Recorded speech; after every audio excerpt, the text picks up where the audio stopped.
Et retrouvez maintenant les bons trucs. Un spécial été avec Arlène et Manu.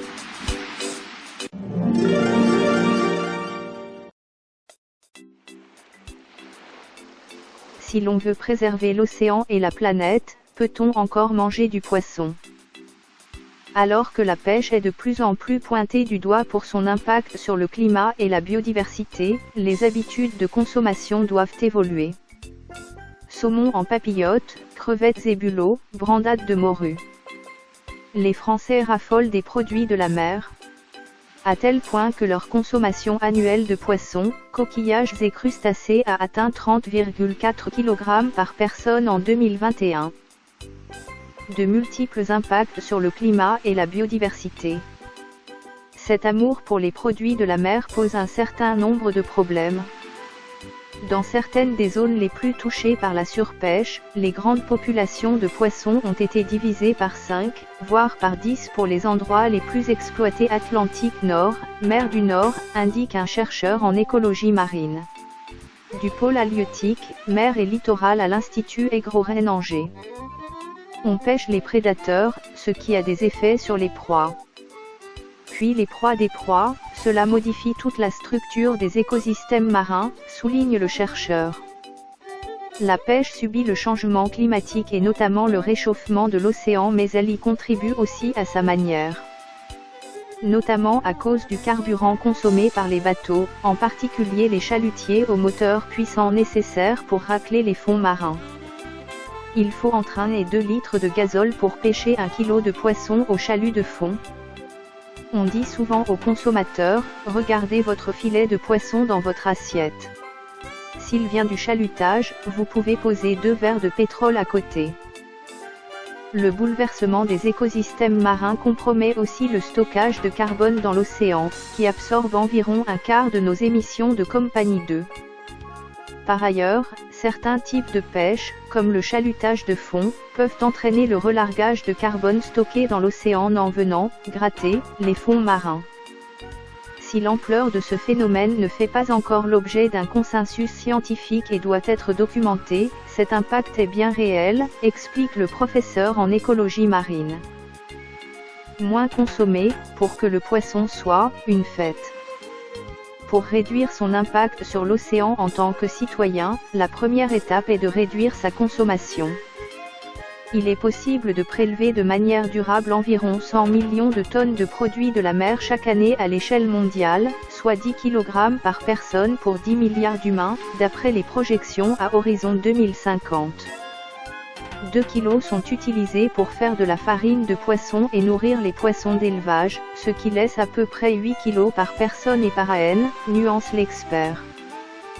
Bien loin de la consommation actuelle des Français qui dépasse les 30 kg. La consommation de poissons devra baisser de 85% à horizon 2050 pour assurer un meilleur partage de la ressource et limiter la pression sur les stocks, conclut l'aide d'experts. Actuellement, à nos jours, il faut considérer que le poisson est une fête. Avec plus de 30 kg de produits de la mer consommés tous les ans, les Français doivent largement réduire leur consommation. L'importance de changer de modèle. Si on renonce à manger tout poisson, on va reporter cette consommation vers d'autres protéines et décaler nos impacts sur les milieux marins vers les milieux terrestres. Dans un ouvrage, il a été développé le concept de la pêchecologie, une analogie de l'agroécologie appliquée à l'océan. L'objectif est simple, mais ambitieux, réconcilier l'exploitation durable des ressources halieutiques avec la conservation de la biodiversité. Le tout en basculant, d'un modèle dominé par des flottilles industrielles et des engins destructeurs, chaluts de fond, à des modes de pêche, douce, à la ligne ou au casier, et des engins plus vertueux. Il faut privilégier la petite pêche côtière partout où on le peut, ajoute le chercheur, car les ressources de la mer sont des biens communs et si on les exploite, c'est à l'essentiel de la société d'en profiter et non pas à de riches armateurs. Un constat partagé par l'ONG de protection des océans Bloom, qui a publié en février 2024 un rapport sur le sujet intitulé « Changer de cap ». La pêche côtière est infiniment plus vertueuse que la pêche industrielle, en termes de consommation de carburant, de valorisation de l'emploi ou d'emprise spatiale sur les écosystèmes marins, indique le directeur scientifique de l'ONG. Mieux consommer. L'étiquetage des produits de la mer comportant le type d'engin utilisé est obligatoire en France. Une bonne manière de repérer les types de pêche les plus destructeurs, notamment les modes, traînants, chaluts, seines, dragues, qui représentaient 36% des volumes pêchés en 2021. C'est difficile à éviter complètement, mais réduire les poissons pêchés au chalut et leur préférer ceux pêchés au casier ou à la ligne est un bon premier pas, qui conseille aussi d'éliminer les produits issus de l'aquaculture dont beaucoup de saumons et de crevettes qu'on trouve dans la grande distribution en France. Plusieurs initiatives existent pour se fournir en poissons issus de la pêche durable, l'entreprise Poiscaille, qui livre partout en France des produits de la mer issus de circuits courts. Ou encore l'association Pleine Mer qui cartographie des points de vente directs sur le territoire. On a moyen de trouver assez facilement du poisson issu d'une pêche artisanale, locale et saisonnière, et ce n'est pas plus cher que le poisson de grande distribution, insiste le directeur scientifique de l'ONG. Pour limiter son impact sur les écosystèmes, on évite de consommer des espèces d'eau profonde, comme la lingue, le grenadier ou l'empereur. Ou du requin, qui sont sensibles à la pêche. Les poissons carnassiers comme le thon ou l'espadon peuvent être dangereux pour la santé, car ils accumulent les métaux lourds en se nourrissant de petits poissons et cela peut avoir des effets dramatiques. Il ne faut pas les bannir, mais il faut y faire attention, surtout quand on voit que le thon est l'une des espèces les plus consommées en France. À la place, on peut favoriser les espèces comme les sardines, les maquereaux ou les harengs, qui ont une faible durée de vie et se reproduisent plus facilement. Des labels intéressants, mais limités. Contrairement à l'agriculture, il existe très peu de certifications sérieuses pour les produits de la mer. Quelques petites initiatives, comme les ligneurs de la Pointe de Bretagne ou le label national Pêche durable, qui sont intéressantes. Mais les volumes de poissons labellisés demeurent très faibles pour le moment. Le plus répandu est le label Marine Stewardship Council, MSC, qui certifie aujourd'hui 16% des poissons pêchés à l'échelle mondiale. Il concerne des produits issus de stocks en bon état, prélevés dans un contexte où la durabilité de l'activité a été évaluée, et avec une gestion transparente, fiable et efficace de la pêcherie, explique la directrice du MSC France. C'est un label très discuté et critiqué, mais il garantit le respect de la réglementation actuelle. Quand il s'agit de poissons importés, c'est déjà pas mal, car on évite les pêches illégales, pirates, non contrôlées, et nous conseille de privilégier les produits MSC en cas d'achat en grande surface. Mais si vous êtes chez le poissonnier, mieux vaut regarder l'engin de pêche sur l'étiquette plutôt que le label MSC, qui autorise le chalutage, nuance le chercheur. Très critique du label MSC, reproche un cahier des charges trop faible, qui permet à des méthodes à fort impact, chalutage profond, pêche minotière destinée à fabriquer la farine de poisson pour l'aquaculture, d'être certifiée. La démarche est non discriminatoire.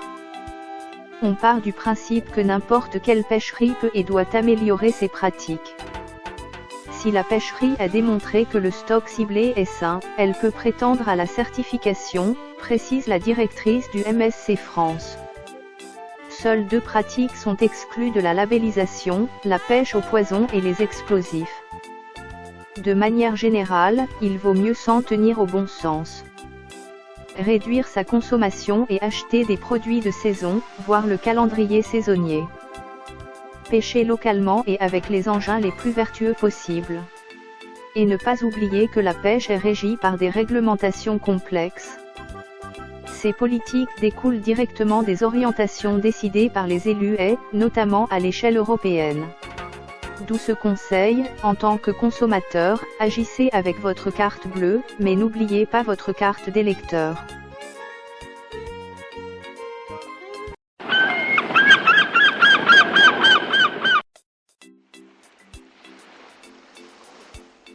Quel poisson acheter pour épargner la planète?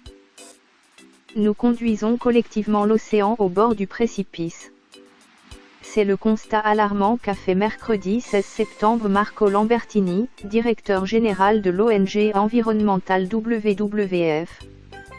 En l'espace d'une seule génération, les activités humaines ont gravement dégradé les océans en capturant les poissons à un rythme supérieur à celui de leur reproduction et en détruisant les nourrisseries, a-t-il expliqué, soulignant que l'effondrement des écosystèmes océaniques risque de déclencher une grave crise économique.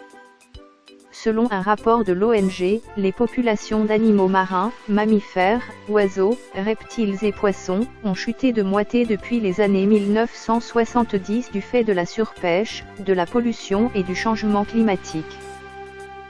L'action de l'homme est à l'origine de ces tendances.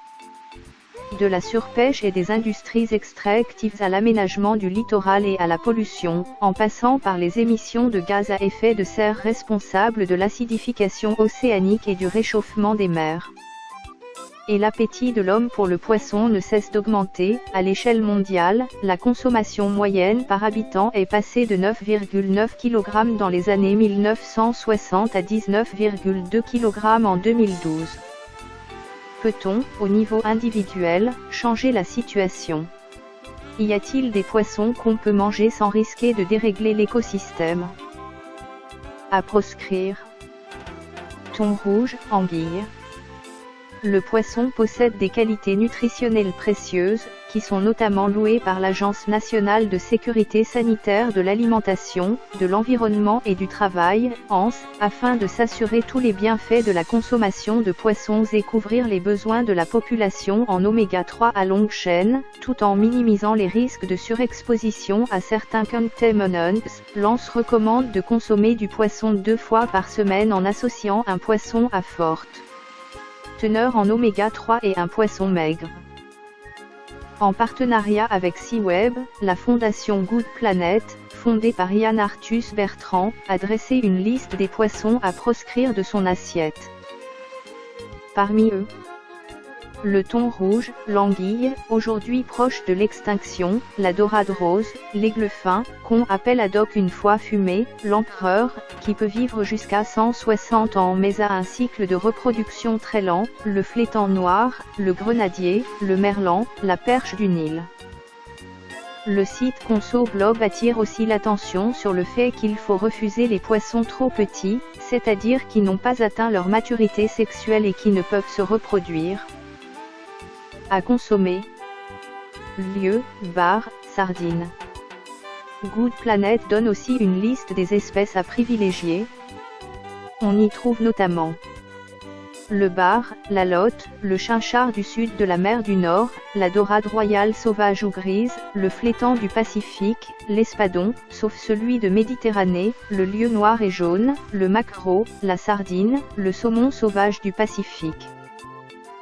Côté crustacés, on peut se régaler de moules d'élevage, d'huîtres, de coquilles Saint-Jacques sauvages, pétoncles, palourdes grises, tourteaux, langoustines, homards américains ou homards bleus européens, crevettes grises et bouquets. Il faut, en général, être vigilant quant à la provenance de son poisson. À titre d'exemple, la mer Méditerranée est l'une des plus anciennes zones de pêche du globe et fait vivre les hommes depuis des siècles. Mais elle est aujourd'hui largement surexploitée, à peu près 1,5 million de tonnes de poissons y sont prélevées chaque année et 89% des stocks sont épuisés.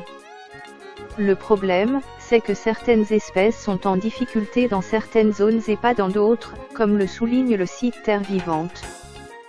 Concernant l'anchois par exemple, Good Planet recommande celui du golfe de Gascogne ou du Portugal mais pas celui en provenance de la Méditerranée. Concernant le cabillaud, on peut manger celui qui vient de la zone nord et arctique, Norvège, d'Islande ou du sud de l'Irlande. Mais pas d'autres stocks. Encore faut-il que le commerçant indique la provenance de ses produits. En supermarché, on peut se repérer en supermarché grâce à des labels. Lancée par le réseau Océan Mondial, la campagne MR GoDF vise à valoriser des produits locaux et durables. Lancé par le WWF et Unilever, le label MSC garantit lui aussi une pêche responsable.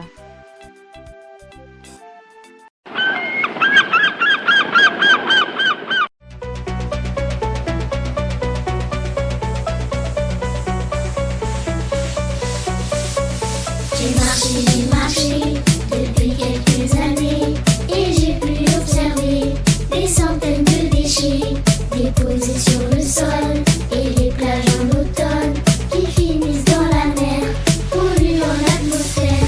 Et toi, hey, qu'est-ce que tu feras pour ça? Et eux, hey, l'avenir nous le dira. Et moi, hey, est-ce de ma faute ou pas? Ne t'en fais pas. Je prendrai soin de toi.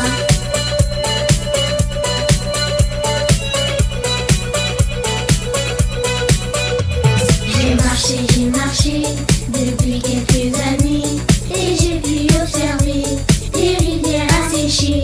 Mais ici dans la foule, on laisse l'eau qui coule. On prend pas soin de l'eau, précieuse comme un joyau. Et toi, hey, qu'est-ce que tu feras pour ça? Et eux, hey, l'avenir nous le dira. Et moi, hey, est-ce de ma faute ou pas? Ne t'en fais pas. Terre, je prendrai soin de toi.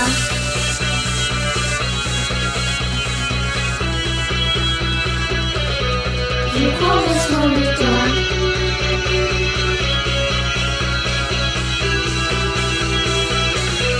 Je prendrai soin de toi.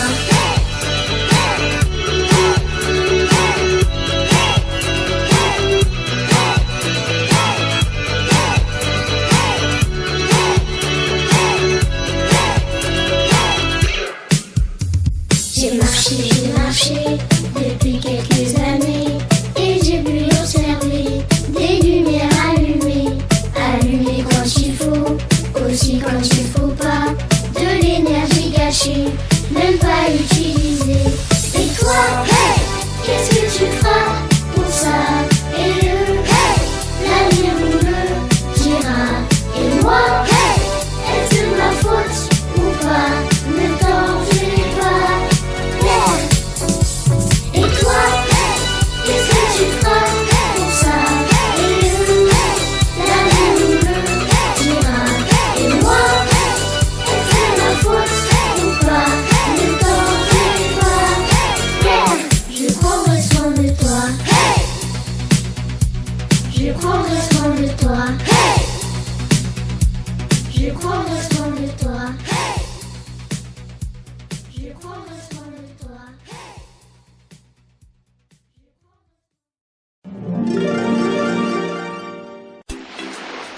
Vous venez d'écouter Les Bons Trucs Un spécial été avec Arlène. et Manu.